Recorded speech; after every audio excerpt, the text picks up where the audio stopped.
अस्सलाम वालेकुम स्टूडेंट्स, उम्मीद है आप सब लोग बिल्कुल खैरियत से होंगे। आज उर्दू बे में हम लोगों ने जो खाके की कहानियाँ हमें दी हुई हैं वो करेंगे। और खाके का मतलब ये कि आप लोगों को पॉइंट्स दिए हुए होंगे, उसको मुताबिक हमने जो है वो कहानी तहरीर करनी है, ठीक है। और पहली कहानी हमें दी हुई है कव्वे का इंतकाम, और हमें ये खाका बना के दिया हुआ है, इसके मुताबिक ही हम कहानी को लेकर चलेंगे, ठीक है। इसमें कुछ ऐड कर सकते हैं खुद से। ऐसा नहीं है कि यहाँ जो लफ्ज़ लिख दिया गया है या यहाँ जो चीज़ इस्तेमाल हुई है, जो जुमला यहाँ बनाया गया है वही लिखना है। आप खुद से भी कहानी जो है वो तहरीर कर सकते हैं, लेकिन तसलसल जो है वो हम यहीं से लेंगे और की पॉइंट्स भी यहीं से लेंगे। की पॉइंट्स में जी, कव्वों का जोड़ा दरख्त पर, दरख्त की जड़ में सांप कव्वों के बच्चे खा गया। कवि ने दरख्त छोड़ने को कहा, कौवा न माना। कौवा शाही महल के मंडेर पर आ बैठा, खूंटी पर हाथ देखा, हार चोंच में दबाया और महल पर जा बैठा। कव्वों ने शोर मचाया, प्यादे दौड़े, कौवा उड़कर अपने दरख्त पर। सांप झूम रहा था, कव्वे ने हार फन में डाल दिया। प्यादे आ पहुँचे, सांप बिल में घुस गया, प्यादे ने बिल खोद डाला, सांप को मार दिया और हार लेकर चले गए, खूब इंतकाम लिया। इसको पढ़ते हैं जी। मैंने ये कहानी मुकम्मल जो है वो तहरीर की है, इसका मुताला कर लेते हैं। सबसे पहले जी उन्वान है कौवे का इंतकाम। दरख्त के एक तने पर कौवे ने अपना घोंसला बना रखा था। कौवा हंसी खुशी अमन सुकून के साथ अपने ख़ानदान के साथ ज़िंदगी बसर कर रहा था। कौवा सुबह सवेरे रिज़्क़ की तलाश में निकल जाता और शाम को वापस आता। एक दिन कौवा और उसकी मादा दोनों रोज़ी की तलाश में निकले। इस दौरान एक सांप फनकारता हुआ दरख्त पर चढ़ गया और कौवे के दोनों बच्चों को खा गया, जो अभी उड़ने के काबिल नहीं थे। इसके अलावा सांप ने कौवे का घोंसला भी तोड़ फोड़ कर रख दिया। जब शाम को कौवा और मादा कौवा वापस आए तो उन्हें अपने बच्चों की मौत का बहुत दुख हुआ।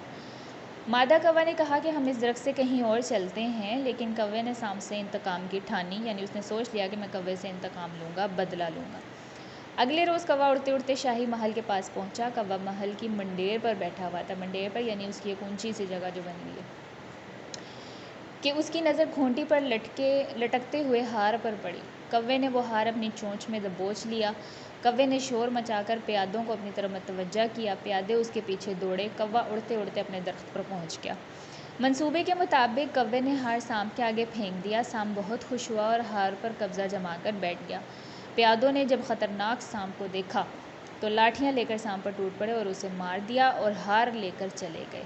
इस तरह कौवे ने सांप से अपनी अक्लमंदी से इंतकाम ले लिया। अखलाकी सबक होगा जी, कौवे का इंतकाम या फिर जैसा करोगे वैसा भरोगे। आगे जो हम लोगों ने कहानी पढ़नी है उसका उन्वान है नींबू निचोड़। नींबू निचोड़ मतलब लेमन, ठीक है, नींबू की बात हो रही है।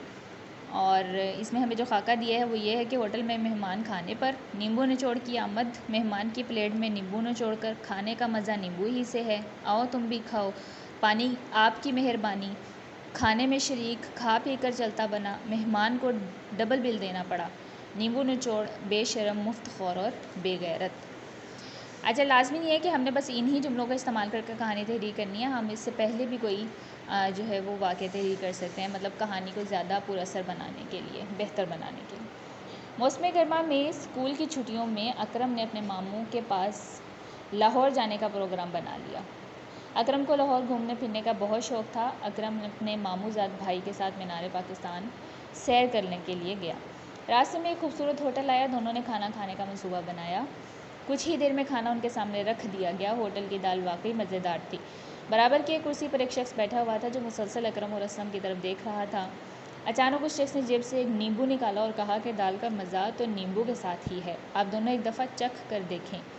नींबू के बारे में सुनकर अकरम और असलम के मुंह में पानी भर आया। दोनों को आमादा देखकर, यानी राज़ी देखकर, उस शख्स ने नींबू सालन की प्लेट में निचोड़ दिया।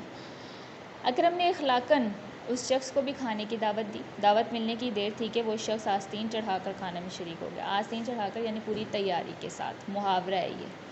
अकरम को मज़ीद खाना मंगवाना पड़ा और वो समझ गया कि ये शख्स मुफ्त खो रहा है। अकरम और असलम खाने से फ़ारिग होने के बाद इस इंतज़ार में थे कि वो शख्स भी खाना ख़त्म करे तो वो बिल दें। आखिर खुदा करके वो नींबू निचोड़ खाने से फ़ारिग हुआ और रस्मी शुक्रिया अदा करते हुए चला गया। अकरम ने सर्द आह भरी, यानी ऐसे करके सर्द आह भरी और काउंटर पर बिल जमा कराया। यानी ये सोचकर उसने सर्द आह भरी कि ऐसे लोग भी होते हैं कि ज़बरदस्ती के मेहमान, ठीक है, जान ना पहचान मैं तेरा मेहमान वाली बात। आगे है जी कि सच है मुफ्तखोरी ज़िल्लत वाला काम है। बिल्कुल उस शख्स के लिए कोई अच्छा अपना इमेज जो है वो छोड़ कर नहीं गया वो शख्स। इखलाकी सबक होगा इसका, गैरत बड़ी दौलत है, यानी इज़्ज़त जो है वो सबसे बड़ी दौलत होती है, ठीक है, उस पर समझौता जो है वो नहीं करना चाहिए। तो ये दोनों कहानियाँ आप लोगों ने अच्छे तरीके से इनको याद करना है। आज के लिए इतना ही, इजाज़त दीजिए, अल्लाह हाफ़िज़।